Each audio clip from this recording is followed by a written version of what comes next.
Is it on air? Is it not? Who knows? I don't have any way to see the chat, so... Oh, no. All right.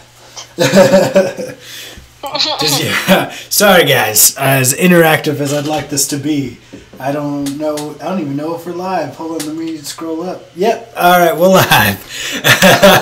Howdy there, true believers. Welcome back to New World Nerds. Welcome back to the New World Nation, where we rewatch and review one Marvel Cinematic Universe movie leading up to Avengers Endgame. Join us for the end till we reach the end of the line. And I think my laptop's on. Hold on. Jackie, make some noise. We got Jackie with us. Stack Attack, I'm back, y'all. Even though you saw me yesterday on the wrestling podcast, if you didn't check it out, I'm upset with you. Yeah. Go watch it. Go look at it. Now is the time. Time is of the essence. WrestleMania's around the corner. I cannot stress this enough. Hell yeah. Tell him what's up.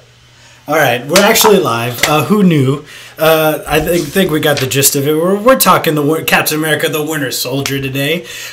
Jackie, go ahead, give us some initial thoughts for Captain America, the Winter Soldier. Let us see. This is the first film in the MCU universe that was pretty much better than the original. Because up until that point, let's see. Let's go to the timeline. We had Iron Man, Iron Man 2. We had, of course, the Hulk was kind of in there, but we don't discuss that one. We had Captain America, the First Avenger. We had Thor happening, and then we had the Avengers. And then this is Phase 2 we're looking at. We're trying to expand our reach. We're trying to expand the palette, so to speak. And we get a spy thriller meets crazy government shutdown meets old school and new school all thrown at once, and it is fan-freaking-tastic. I definitely agree with that. I love how they changed genres when they went from 1 to 2. First Avenger was definitely a war movie with some superhero stuff dashed into it, and this one was a spy thriller like from the 70s. I really like how, or the way I think of it in my head is we talked about this during the first Avenger, how he kind of skipped all the mistrust between the people and government, during the Cold War, during Watergate and stuff like that. He was frozen during all that, so he really just trusts, it seems like, and then it's not until in Avengers where he finds the Hydra stuff, he starts questioning everything. Yeah, he still questions orders in the first Avengers, but I feel it really comes out in this movie, just him reacting to all the things that Nick Fury is saying. And I think Nick Fury does take it to heart. He does understand, Captain America's right, we're putting a gun to everybody's head and we're calling it freedom. I just love how good he is, and what happens, just because you can do something, that doesn't make it right. Just because you can stop threats before they happen, should you? It's something that I thought they definitely planted the seeds for a civil war in this movie, which I thought was going to be way too soon. When we started talking, or when I started seeing the trailers, it was like, this isn't freedom, this is fear. I definitely thought that it was maybe a little too soon, but then obviously it wasn't. They did a great job. It was more of a civil brawl because there wasn't a war, because there wasn't 50 people on each side like the comic, but it was still pretty dope. I like how it opens up with him and the Falcon. It's so great. Their banter between each other, they definitely have chemistry. The Falcon is a character that I'm glad that he's getting such a prominent role in the MCU movies. And maybe not so much after this, but after Civil War, I thought he did a great job in that one. And I guess he doesn't really have that big a role in Infinity War, but neither does Cap. But yep. I like a lot of the stuff. I love the stealth suit. Isn't that stealth suit so great? Oh yeah, no, it's fabulous. And Even Chris Evans has talked about how that was his favorite suit. He said it in several different post-film interviews, and even film interviews leading up to the press releases, the actual release of the film, like basically all the press releases and all the junkets that he did, like he talks about how much he loved the suit, and of course that's featured in the poster as well, which is really great. And so I think it was really cool to like see that. Like me personally, I wasn't sure how I was going to take it because I was like, but the suit original, come on, no. But then I was like, nah, it was pretty cool. And like to see Chris Evans like so excited for it, like you could tell, like it was definitely like something like really cool. It's almost like, I think is it in Secret Wars that he has like a different suit in the comics? I can't remember, but there's one of the Secret Wars probably. Yeah, I just remember him having this suit when he's not Captain America, when he's Agent Rogers. So that's what, when I first saw the trailer, that was going through my mind. I was like, is he not Captain America? Is he trying to go into Nomad? Because like whenever he wasn't, when he was just Agent Rogers, from the comics I read, that's when he had the stealth suit, the blue one with the star, and I think it looks a lot better. A lot better than some of the suits. I'm not a huge fan of the Avengers suit. I think I think Age of Ultron is, no, I guess not his best modern suit, because I think he does get a better one in Civil War. But I think they get better after Avengers for sure.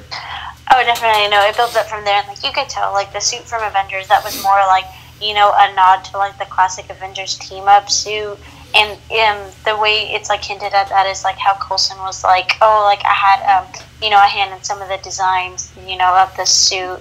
And so in this one, you can definitely tell like it builds like after each film. And so definitely like the stealth suit was like a really nice touch. So I thought that was great. I definitely think that it really kind of honed in on like the storyline that they were trying to give, as far as like Cap going on like these secret missions, you know, like to prevent threats from actually happening. And so it's definitely like a nice little like nod to see like Captain America just being like a total badass. So that was pretty cool too. Like you said, it opens up with Cap being a badass. The way this movie opens, like with him going with Crossbones and Black Widow onto the new Laverian Star, it is really freaking cool. And that just lets you know immediately, like, this is a different Cap. Like, this is... Oh, for sure. This is, like, Stealth Cap is awesome Cap. He doesn't skip leg day either. He's kicking fools off of boats. He's throwing his shield. Like, he's definitely in this movie, I think he does, like, the coolest shield throws. Or, like, it is so good. He's definitely been practicing with that shield from Avengers till now. He's a bit, you know, rusty, spending time as a capsicle. I just like how, not just that part was really cool. All that was really cool. Everybody's Hydra, all that cool stuff. But I like how, like, Crossbones and them, I don't know why. I just like it when the bad guys were working with the good guys. Like, he's just like, all right, they're just there to get their stuff done. And I know he's bad and stuff, but I really like when they were working together. And I understand it was all a big plot. You know, Hydra was hiding and stuff like that. But I just like Crossbones. I don't know. I think I just like that guy, Frank Grillo. Frank Grillo did like such amazing work, and it's so crazy because like you see like the shift, like you have the elevator scene, the infamous elevator scene, which is like too. One of the best scenes of like the entire film, to be honest. And it's when they have it's the briefcase that has the electromagnetic handles that clip him to the actual like elevator, so that way they can't get him or whatever.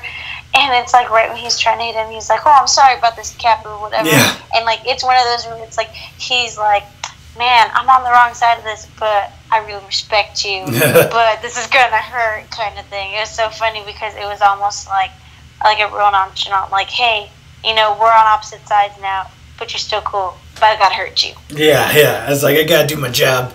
Like, I don't even think they're really like Hydra. I feel like they just were getting paid by Hydra, probably. Oh, for sure. Yeah, they were more so the muscle. Like, I don't really think they actually bought into like the whole propaganda crap that Hydra spewed. It's kind of like,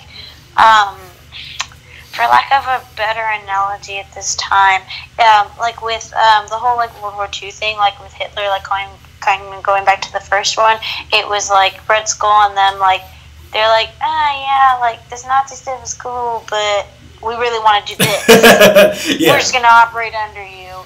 And so I feel like it's kind of like recycling that, but in a more modern and better way. Yeah. So So there's this storyline. It's called Secret Invasion. That's where like everybody's a Skrull, and like that's why all this bad stuff happened. Like Civil War happened because everybody was a Skrull, not because they were fighting each other like to save their character or whatever.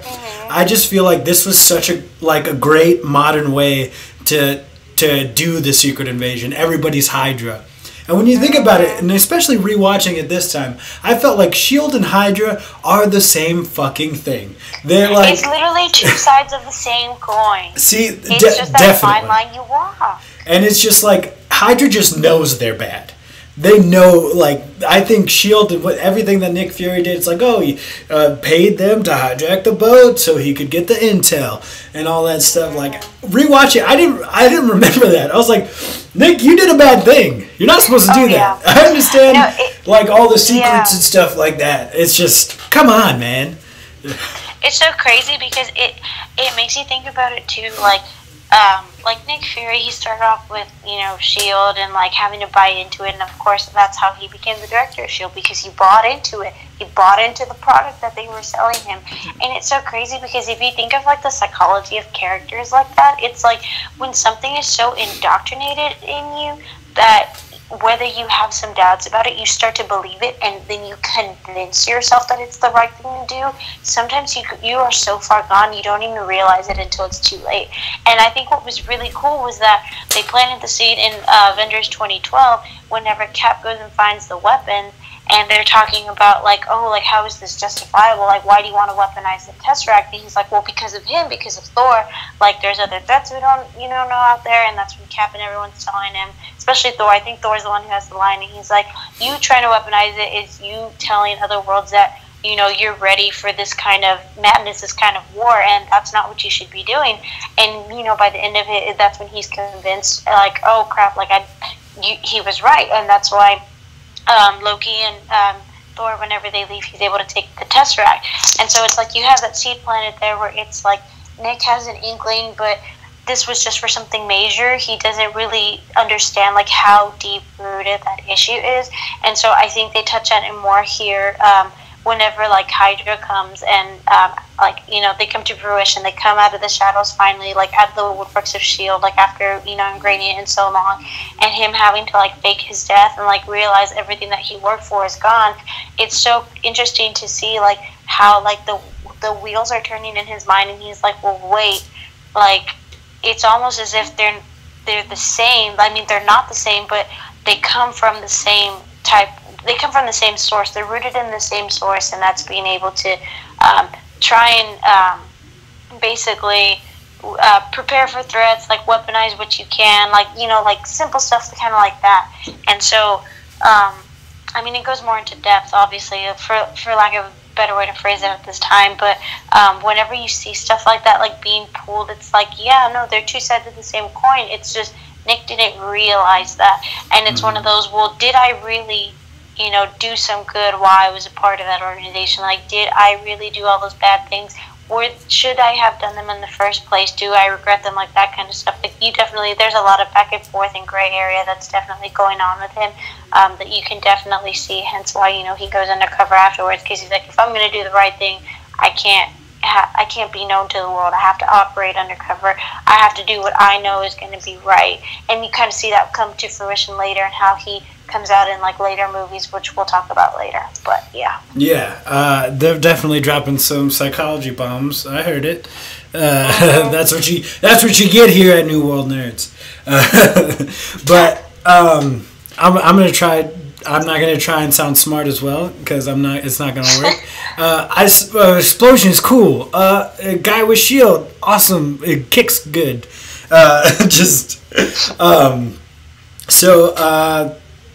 I totally forgot what we were talking about. So yeah, I think, like you were saying, I think Hydra, S.H.I.E.L.D., same thing. Nick Fury obviously realizes that he he is part of the problem. I love him and Cap's back and forth at the beginning of this movie, where Cap's like no, calling him out and everything, and I think that's perfect. Like I think we all need someone to kind of keep us in check and stuff. And after like talking to Cap, he's like, oh, we need to delay Project Insight, all that good stuff. He's like, well, okay, I'll do it. I'll do that for you, Nick, but then you have to get Iron Man to show up at my niece's birthday, and he's not just a flyby, he has to mingle. I thought that was really funny.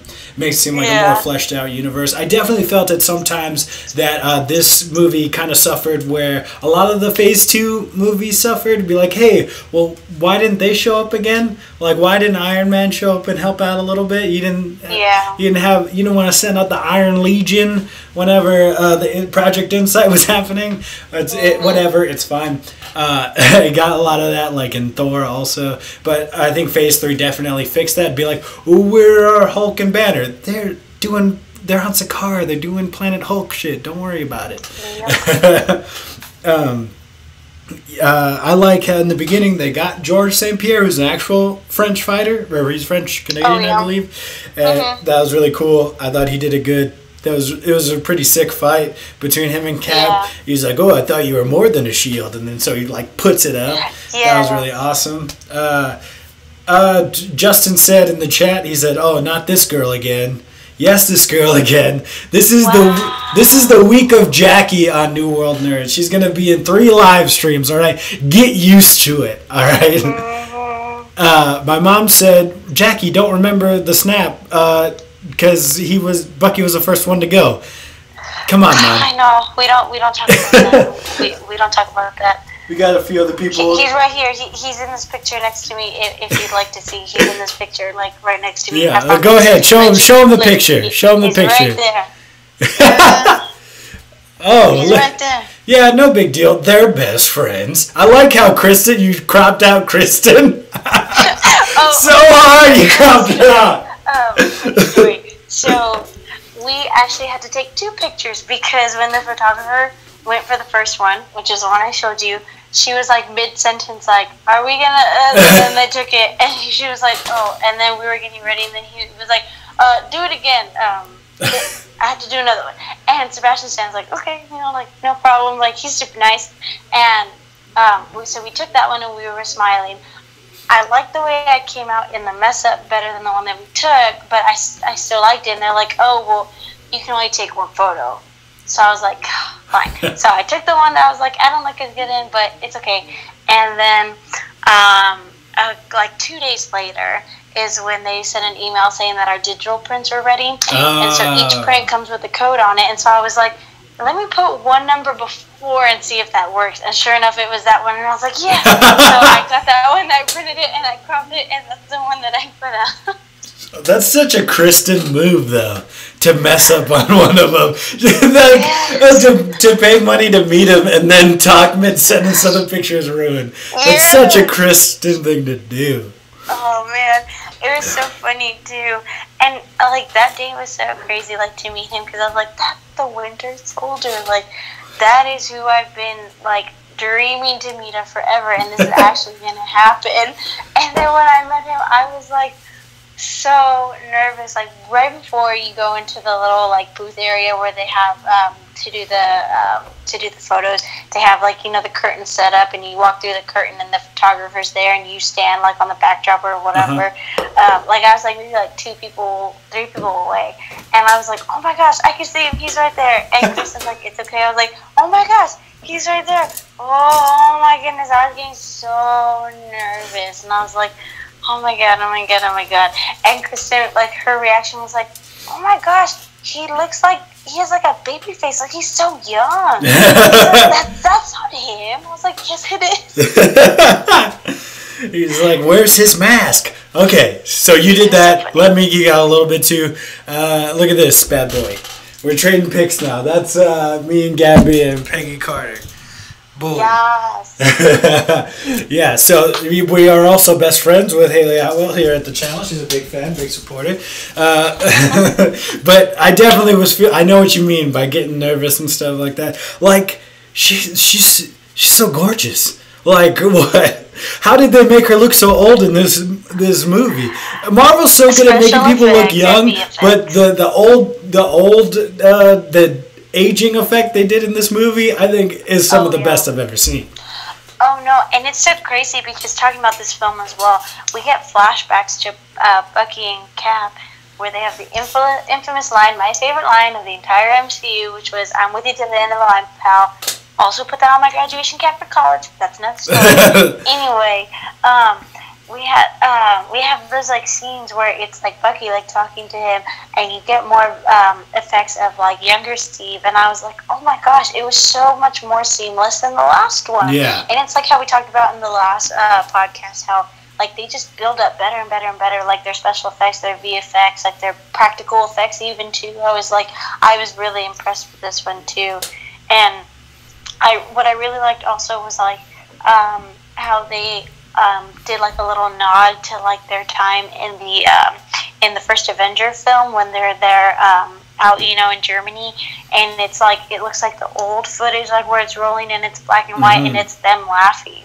And I actually read a post, I think it was a screenshot of a post from either Tumblr or Reddit. The actual social network escapes me at the moment, but it was a tweet that somebody had shown, and it was saying that how like whenever they were filming that for the flashback scene, they had told Sebastian Stan and Chris Evans, like to laugh and like pretend like they were friends or whatever. And Sebastian Stan was like, "But we are friends." Like that's why he starts laughing. And I was like, "Oh man, that is so great!" Like that made my little heart so happy. And I was like, "Man, like they're." Like, I just have to, like, geek out about, like, their bromance for a second, because it was, like, their chemistry, like, it's just so top-notch. Like, you see them, like, plant the seeds about how important it was, like, in the first Avenger, and then that is, like, such, like, a big part of this film, and later part of the foundation for Civil War. Like, it is so great how they transition that so well, and you can see how important they are to each other. It's, like, that's what I was talking about in the last video, how, like, they are, like, their friendship, it's like soul level, like everything is like so marrow deep when it comes to Steve and Bucky, and like you feel that in this film, and you feel it even more in Civil War, and I geek out about that all the time. Like, I love it so much. Yeah, I feel in Civil War, not to get off track, but I feel like Steve Rogers is someone who has devoted his life to service, to helping others, to doing all that stuff, and then he makes one selfish decision. And then people were like, "Oh, well, Cap, why would you ever be on Cap's side? The Vision's on Iron Man's side. Why wouldn't you go with the Vision? Why wouldn't you go? Why wouldn't you go with the Law?" It's like, because like there's just some people you do anything for. He's devoted his life to helping people. He made one selfish decision, and I feel like he deserves that decision. Oh man, we gotta talk about the highway scene.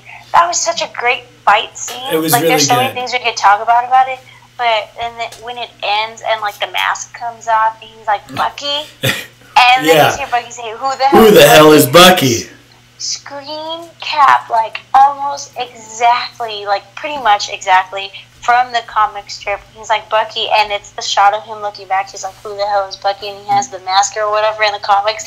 Like literally, that was so perfect. It was so great, and the fight scene that led up to that, like that was so amazing. Like if you were to look at I think YouTube has a ton of different videos of like the B-roll, but like on like the bonus features, like all that kind of stuff for the movie, like you see like how they did the fight sequences and stuff. What I really liked was how like seamless they wove it in together with like their stunt doubles versus them. Like you couldn't really like tell who was who.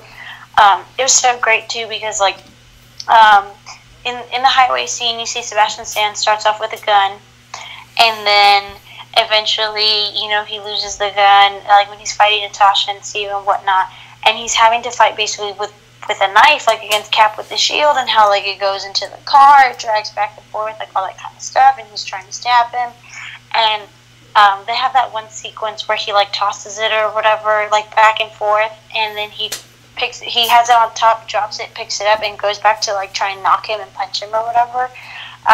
There was like a sequence that they showed when it was Sebastian Stan like learning the actual like choreography for the fight and the moves. And like in an interview, he's like, yeah, like whenever I'd be in the car with my friends, sometimes I'd just be practicing the knife throws and stuff. Yeah. Like it was a rubber knife, and they'd be like, dude, what are you doing? I thought that was so cool. Like you could tell, like just from stuff like that, like how dedicated they were to like make those fight scenes so seamless and so perfect. Yeah, I've definitely seen the footage where he's just there like practicing with the knives and stuff like that. And it's really cool. And you're right, it is like really seamless. And like I love that whole scene because one Agent Sitwell gets he gets freaking rocked with the semi. He gets ran. Like literally just boom, bye. Yeah, and I love Black Widow when she like she does a little grapple onto the floor and she's like still running. That was so great. Like she just like shot it, comes down, and she's like boom, boom, boom, run, and she's trying to get people out of the way. Yeah, that highway scene was pretty cool. There's just a lot of cool moments. Like I hate how in every like superhero movie it seems like there has to be like a chase scene with a bunch of black vans. Like why does that always have to happen? Or the black sedans. Yeah. It's just like those guys are all bad. You want to know how I know? It's because they're all in the same damn car. That's how I know. Like even in a movie that's as groundbreaking as like Black Panther, they still had like a chase scene. Like I don't need that anymore. I've seen that enough. I wish somebody would switch it up to a different kind of. I don't even want a chase scene. You know what? The next chase scene I want to see is somebody chasing somebody on the electric scooters. I think that would be changing up the genre. On the little lime scooters, everybody's following each other. They're just like, get out of here, God. Kicking each other off. That's what I want to see on the next one. I don't want to see it. The only chase scene that I am actually okay with is when jumping ahead a little bit, Infinity War, when it's everyone running forward to the barrier when they're trying to let all the aliens in, and it's Steve and Black Panther going ahead by themselves because of course they're superhuman, like they're just gonna be everyone else, and like Bucky's there but he's kind of behind because he's like, I don't know if I want to do this, do it anyway. Yeah. That's a good chasing when they're chasing each other, chasing aliens. Exactly. That's good. Exactly. I'm okay with that. I don't want to see any more black sedans ever. Exactly. Even I don't care if it's Nick Fury's too. Yeah, I know. I was gonna say, speaking of that, it's so crazy because like one thing that like it didn't hit me until looking back at it was like, okay, all this crazy stuff is going on in the highway, like. How are people not in a mass hysteria? I mean, like, they show it on the bottom, but, like, on the top, whenever they first, like, bomb the car, and they're basically having to, like, hold on to, like, the car door or whatever, and I think Steve gets Black Widow, right, and they hold on the shield or whatever, and then, like, they go rolling, like, there, and they stop, and they're trying to shoot at them, and that's when they make it to the bottom or whatever. But I'm just like, how are people not going crazy up on top? Like, hello, like, what the heck is going on? Like, show the scene where somebody's, like, honking, like, dude, come on, I gotta go. And they shoot at his tires, and then he's like, no. Oh, man. The shield is definitely kind of overpowered in this movie. How he jumps out of it, like, after that elevator scene, how he jumps out. I thought that was a really cool way to use it, though. It just absorbs everything. Great. And then you're like, he's not going to get up from that. And then he's like, like trying to walk it off, and you're like, it's Cap, of course. Like, I mean, when you hit the water from that height, it's like you're hitting concrete. So he literally hit concrete this time, and it wasn't as high up, so I guess it all makes sense. And then again, it's vibranium. It absorbs it, whatever. Vibranium, vibranium wins all the time. And then it even survives that bombing or whatever in Arkham Zola's lair. That was so crazy. Oh, God. I just gotta say, like, that scene was so well done. Definitely. Like, the whole montage of, like, all the files and stuff. Like, okay, for one, I honestly, like, got chills when I was watching that because I was like, holy crap. And the way he talks, it's so, like, evil. And you can tell, like, how much of a bad guy he really was. And then it's like, first of all, why the hell would you save his brain when he worked for this evil mastermind that freaking got almost, like, what was it, like, half of, like, the Howling Commandos, like, almost, like, completely killed, and, like, took out all these other people, and then they were experimenting on them so that way they could try and, like, create, like, super soldiers and whatnot. Like, definitely you don't understand the whole concept of like them wanting to like weaponize people and make like other super soldiers and make a super soldier army when you first watch it, like the first Avenger. Mm-hmm. Oh, sorry, it like paused for a second. But yeah, like you don't like see that, or you don't completely understand that until like you see him giving the explanation and going through all those files and how they took Bucky and then how they were the ones who planted the hit on Stark, which of course we find out more information later on.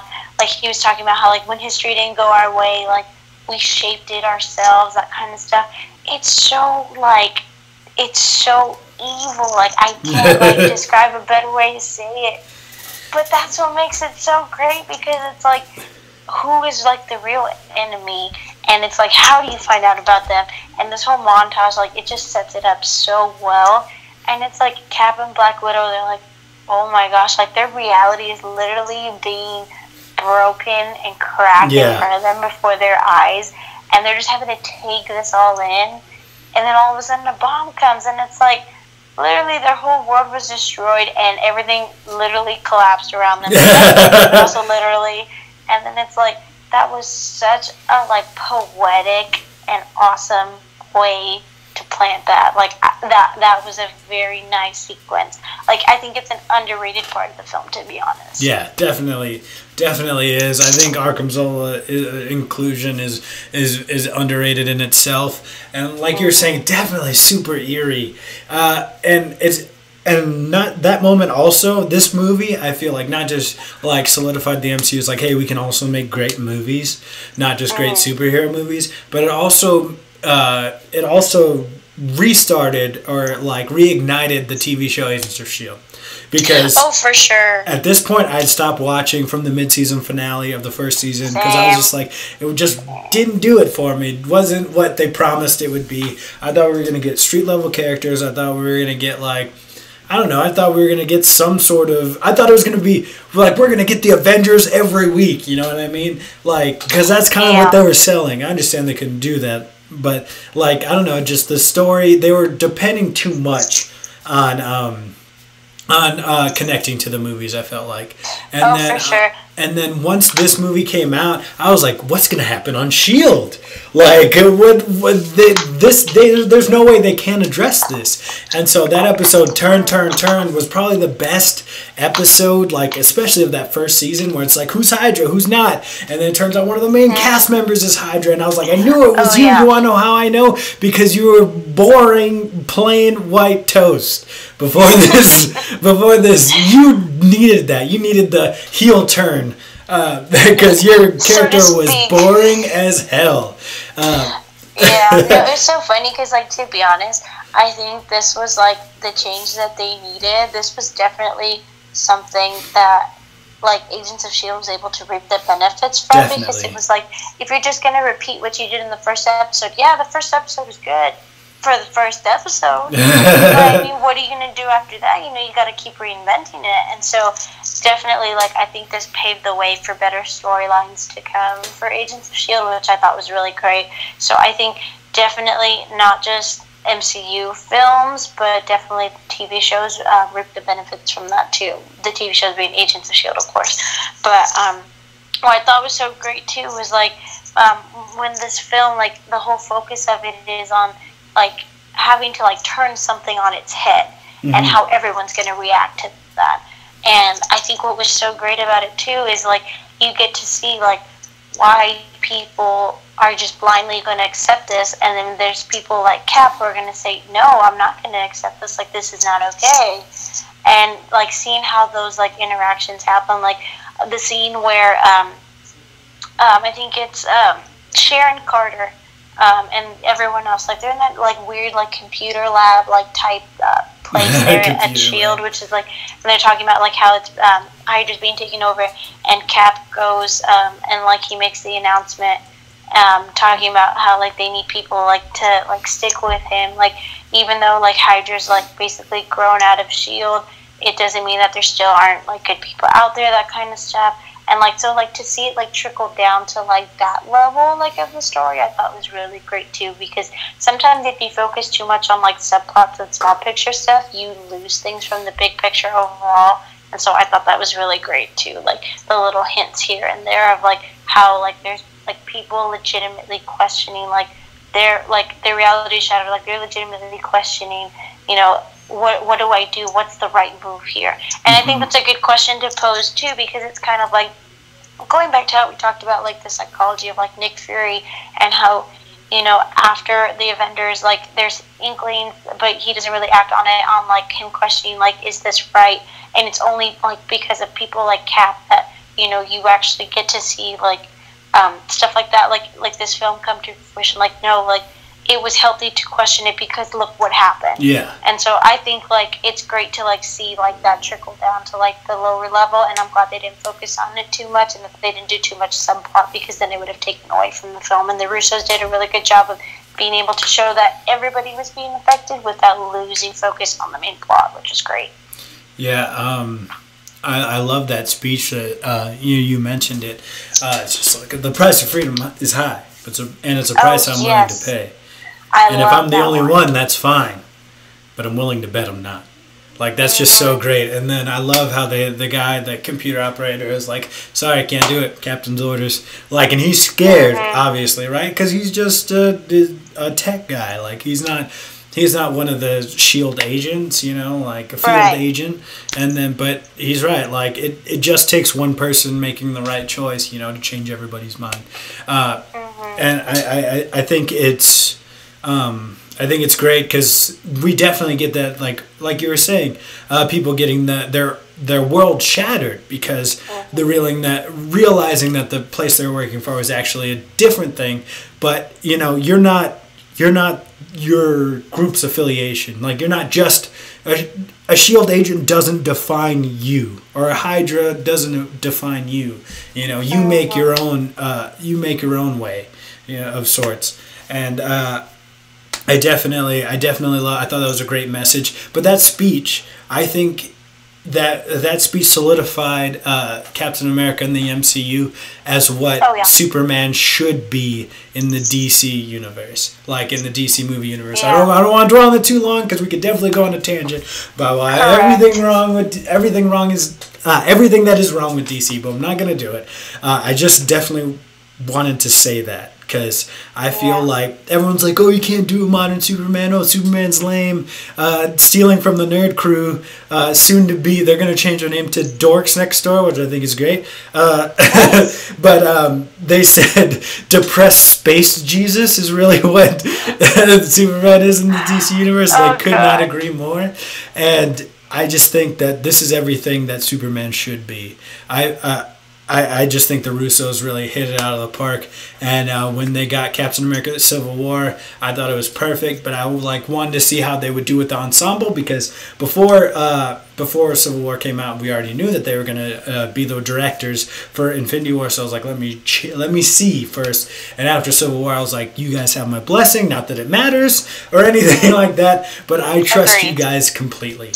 So yeah. Speaking on the psychology of characters, we promised we were going to talk about this, so we're going to talk about Sebastian Stan. We'll go back to it. A lot of people, and it was like an inside joke, kind of like Sebastian Stan even recognizes it, where it was like, oh, like he does best when he doesn't say much. And it's funny because Bucky really doesn't say much, but because like it's meant to be that way for a reason.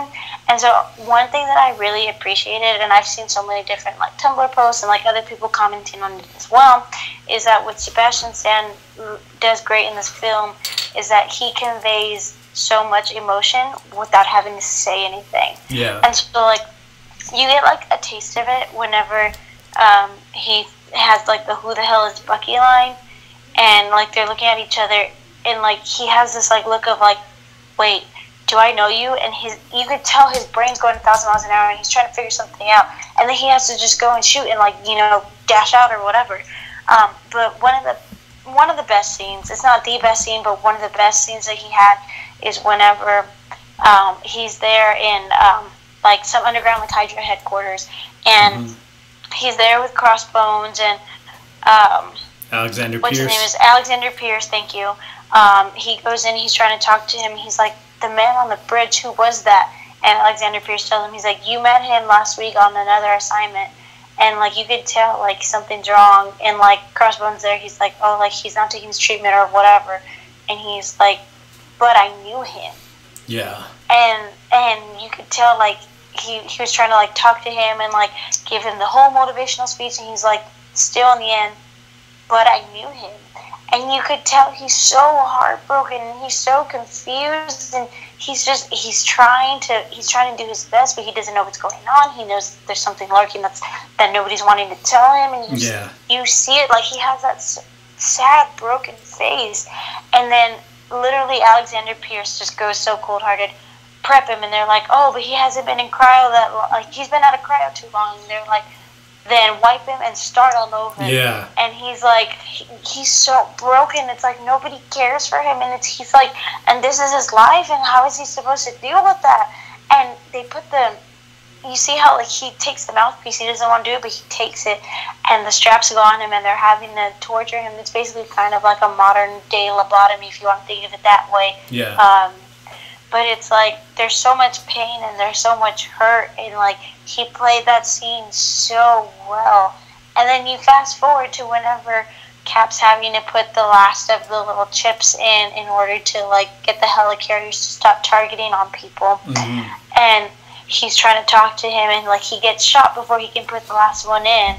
And like they're trying to fight, and he's like, your name is James Buchanan Barnes. He's like, shut up, and he punches him, and he's like, you're my mission. He's like trying to like justify what he's doing, and he's like, then finish it, because I'm with you to the end of the line, pal. And then boom, the flashbacks come back, and then he's like, oh my god, like what is going on? Like obviously something happened, and his brain like finally made a connection, and he's like, like something in him, like he can't do it. But you see how broken and confused he is, and like you have to like take pity on him. Like he's not the bad guy.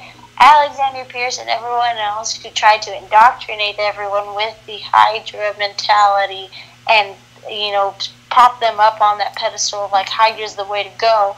Like they're the ones that fought. It's not him. He's just been a pawn in their game. Like, oh man, but he played that so well. I geek out about it all the time. No, I'm gonna be honest. That was fun for me to watch you geek out about that. I'm gonna be honest. This is what it's all about. Like that's what this New World Nation is about. That's what the channel is about.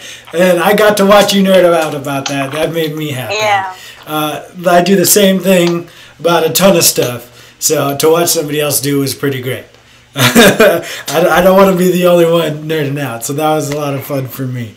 I love all that stuff. That's just what comic movies do. That's what they do at their best.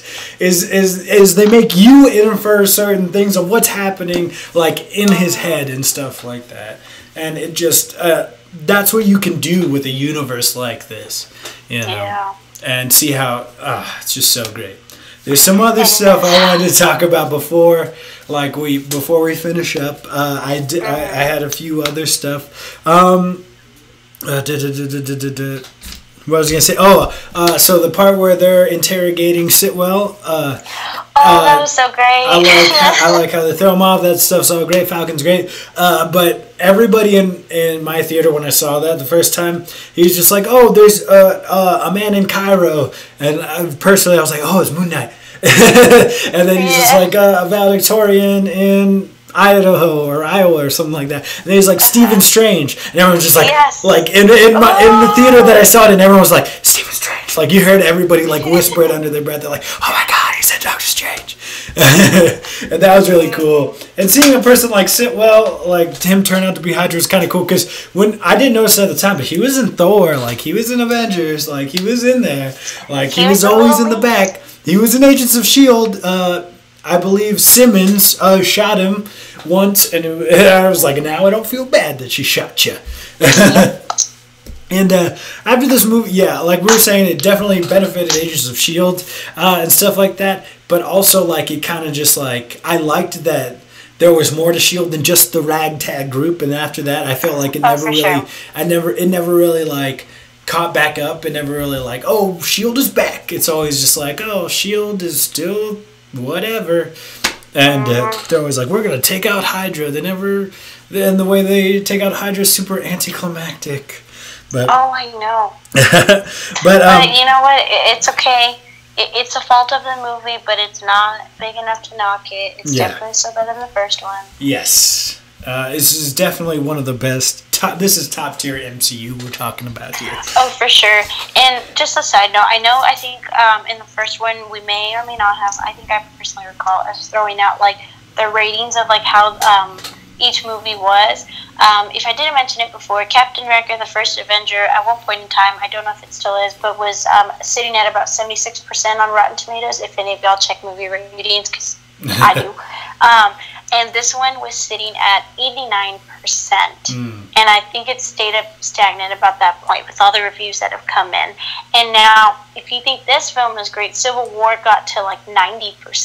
Yeah. So, like, the fact that, like, there's an actual numeric value to these movies to show you, like, to illustrate to you, yes, it gets better each film, whether it's substantial or not, the approval rating goes up like by the audience that watches it, so that at least gives you an inkling as far as how well the movie has transitioned from the first one to where it's at now. So yeah I definitely feel that. I think Marvel as a whole has only gotten better over time. I know we talked about it. We talked about Peggy Carter and stuff like that, but I think her cameos are always the best. Like, I'm not sure if there's any other part in the MCU that gets me every time like it does when she's in the hospital bed talking to Steve. It's just like after she forgets and remembers, I guess you could say, because she's sick, and she's like, "You're back. It's been so long," and just I don't know, and just everything. He's just like, how could I leave my best girl when she still owes me a dance? Like, he's just always Cap all the time. It hurts her so bad. I know, but it's just the sweetest thing, and it gets me every time. Like, I watched it again, and I was welling. I didn't cry. I didn't do it, but ooh, they were in my eyes for sure. And I just love it. I just love her, and if there was any prediction that I wanted of mine to be correct for Endgame, it was that Steve gets to go back. And I know she has a whole family and stuff like that. I hope all the kids come out the exact same. Cap just happens to be the dad. That's just what I hope. All right, like I hope she still has. I love what she said. She's like, I have lived a life. My only regret is that you didn't get to live yours. Oh man, yeah, that one it hits the heart. Stings. Oh man, it's just I love Peggy Carter. I wish her TV show was still on. She's dope as hell. Canceled too soon. Speaking of evil, every villain is lemons. When we're talking about Arkham Zola, I think it was a great way to modernize his character because it's definitely super comic booky dude and like a robotic. He looked like Krang from the Ninja Turtles, basically.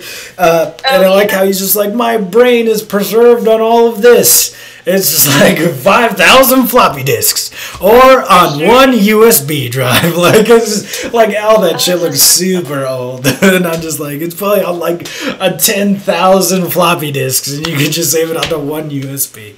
It's probably more like hundreds of thousands if we're being honest. Floppy disks helped how much compared to a USB? Like nowadays? I want to know, like, I don't know, if anybody's watching this from the future, do you know what a floppy disk is?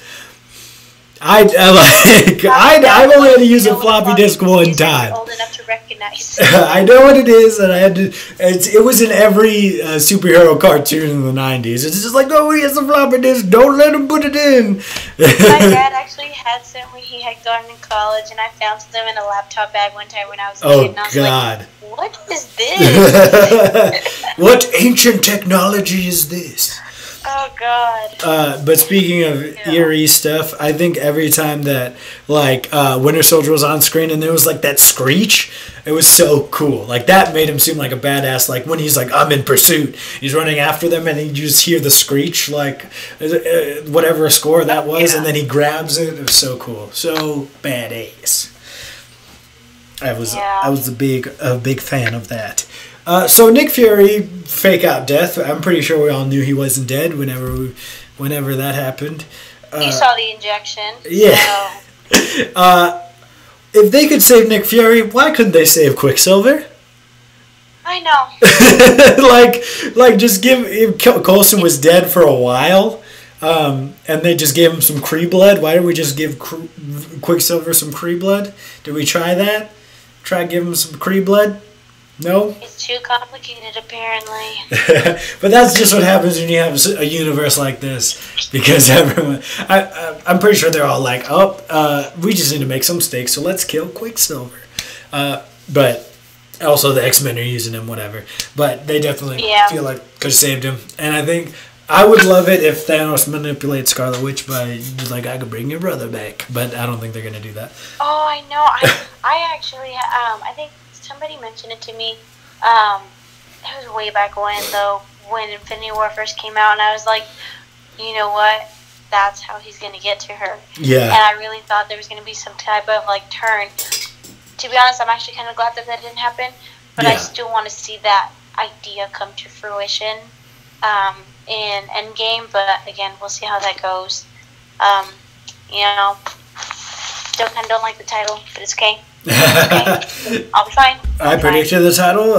Go like, comment, subscribe. I said it in our Avenger spoiler review. I'm pretty sure a lot of people said it, but or predicted that would be the title, and I also did that. So I called it a year. Yeah, I saw you and like several other people like tweet how it was Endgame, and it was like that one photo of the Russo brothers posted. I think it was on their Instagram, and it's like, oh, the title's in this picture or whatever, and like it's the ladder for the A.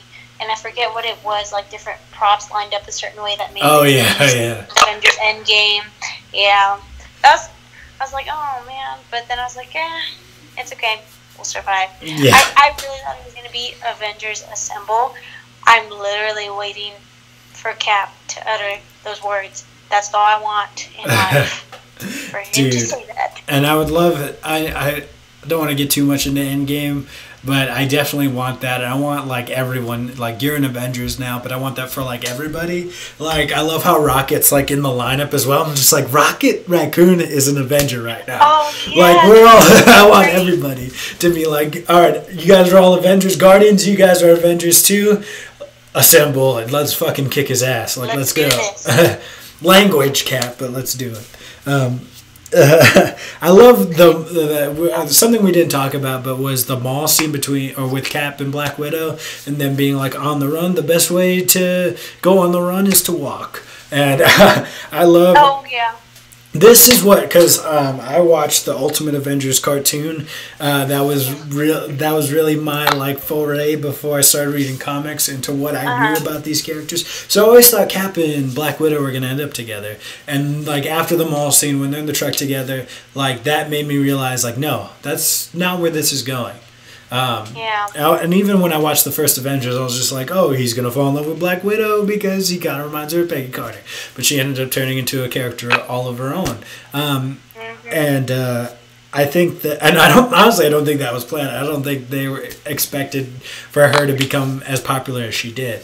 But when he was just like, oh, what do you want me to be? It's like, how about a friend? Like, that made me realize, and maybe other people, I'm not 100% sure, but it made me realize, like, no, that's not what these characters are, and that's fine. Like, it doesn't have to be romantic. No. I think what they, like, kind of like to pull off of that, what they did was they gave people what they wanted, which was the kiss scene, but then it was like, but that's not where we're going to go, because that's not what we're about. We're about, you know, XYZ part of the subplot. We don't need this to be great.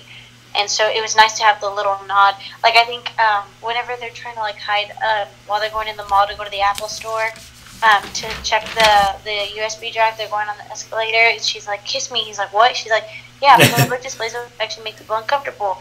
And she's yes, like, it does. So then they kiss, and you see Crossbones, he sees it, and he's like, like he scratches his head, he turns or whatever. And so it was like she was right. Like, it was smart. Like, it was a smart play. But it was also, like, a really, like, nice, like, subtle nod to, like, oh, yeah, you know, like, they're together in, you know, different incarnations. I think it was, I guess, kind of to have, like, a tangent on that. One of the first, I guess, like, cartoon movies I saw, and I guess it was, like, mid to late 2000s, was when they had the Ultron cartoon movie. It was like an hour and a half movie, and it's basically the kids of like the Avengers. Oh yeah, because the next Avengers got killed. And you have Yeah. like the old Bruce Banner, and then you have Tony Stark. Like he's really old. Like he comes to help them, and it was like the little boy that had the red hair. I forget his name. Yeah, He's supposed to be Captain America and Black Widow's son. Yeah. And like Thor's daughter is there, and like a couple others as well. But like literally, like that's what was going through my head. Like that's what I was thinking about. Yeah, for sure. But I think they did a good job in being like, they addressed it, not gonna happen. Sparks didn't fly, and Cap wants somebody that he can trust. I feel like I think he does now trust her, but like before he was like on the edge about it. He was definitely an old fashioned kind of guy.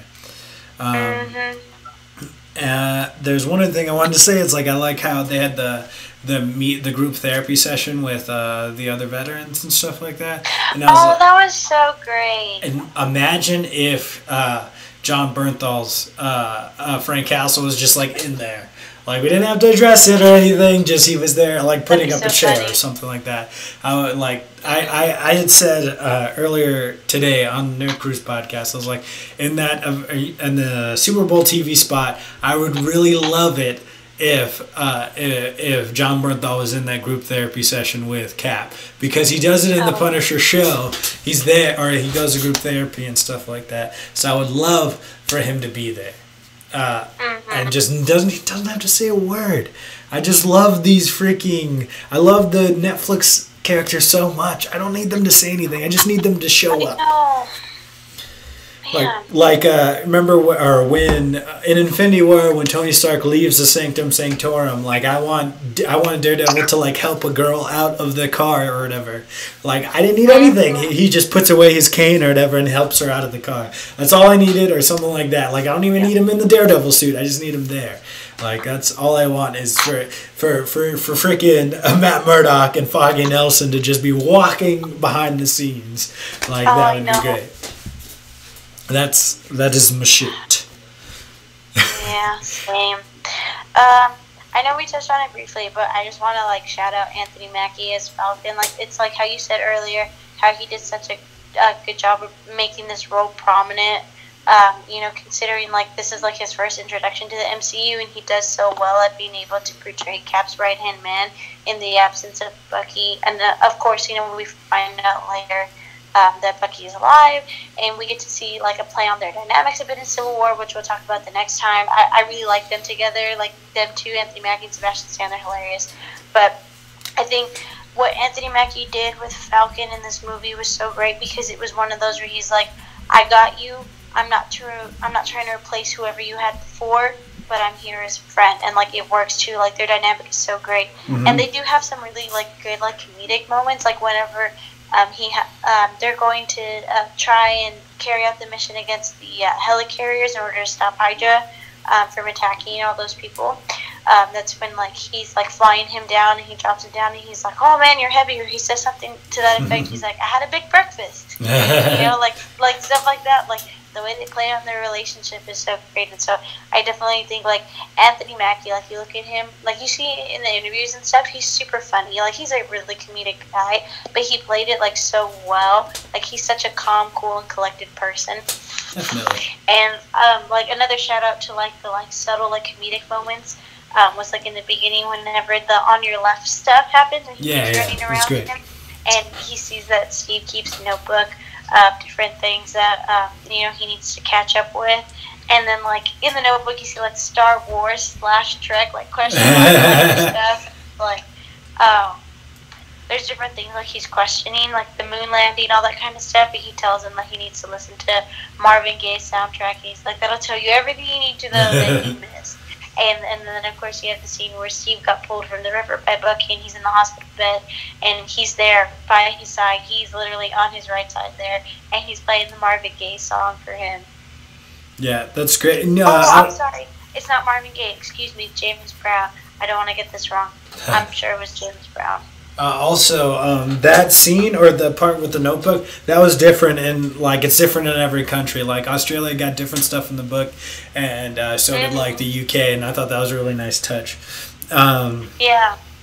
So I like that, or going to, or adding to the Falcon and Cap situation. I like how he said, or I don't like how, I don't know if I like how he said it, but he's just like, I don't think he's one of those guys that you save, and it just goes to, or it's just it reminds me of Infinity War, where we don't trade lives, Captain. Like, like we don't trade lives, Vision. So. I think that's really cool how he's always like, yes, he does it for Bucky and stuff, but he really does it for everybody. Like one life shouldn't be above everybody, or no life should have to be sacrificed. And I think every time that someone tried to make a sacrifice, it didn't work out. In that movie, at least. Before we go, I definitely want to talk about the Excelsior moment of this movie, and we got Stan Lee. Hey, I'm so fired when Steve steals back his uniform. Oh, yes, that was so great. God bless that man. May he rest in peace. Yes. Sometimes, man, I feel like I forget about it sometimes, and I'm just like, oh, he's gone. I know, and then it's like, oh, he's really gone. Like, I remember literally, like, the day he died, like, I found out, I was like, no. Like, it started getting louder, and, like, people were like, what's going on? And so I have this, like, little, like, ledge that goes over, like, my desk, and so it's, like, a short little wall, and I went in front of it, and I, like, just started sliding down until I sat on the floor, and I was like, no, like, this is real. Oh, my God. Like, I was so taken aback by it. Yeah, for a while there, it just seemed like he was just going to live forever. I think Justin was the one that told me, he snapped me, and then I didn't, I was like, all right, stop telling me that people die. Like, because earlier in the week, he's like, Des Bryant died, but he just tore his Achilles. Yeah, so I was like, stop telling me my heroes died. And then he's like, no, dude, for real. I was like, oh, fuck. And then my parents called me, and they're like, are you okay? I was like, yes, I'm okay. He lived a life. One of the attorneys in the office the next day was like, are you okay from yesterday? I was like, yes, I'm fine.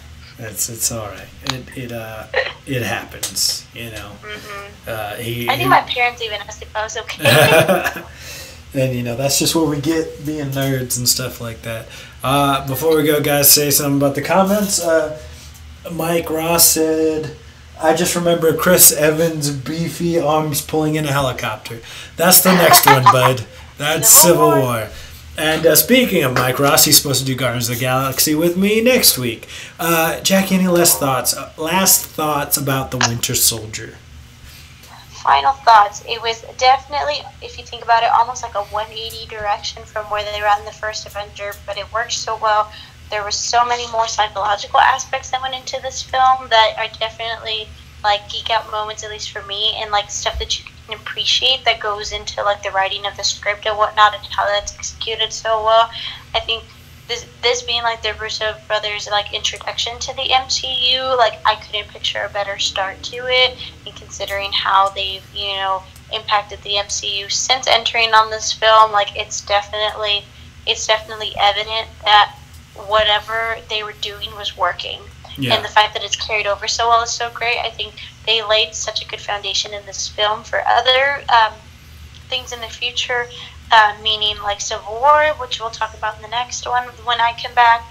And I definitely think overall everyone definitely contributed to a very a different but very, for lack of a better way to say it, almost like revolutionary type Captain America film. Like, it's different from the Captain America some people are used to in the comics, but it's also not. Kind of going back to the two sides of the same coin thing that we were talking about, that's definitely the theme of this, I think, of this film, like, because it's so different from anything that was done in the MCU, but at the same time, it fits so well. It was so great, and so I definitely think it did well in being able to further Cap's story, and it definitely like launches the storytelling and sets the bar high for other films after that. So yeah, definitely. I think it was like you're saying, a great genre turn.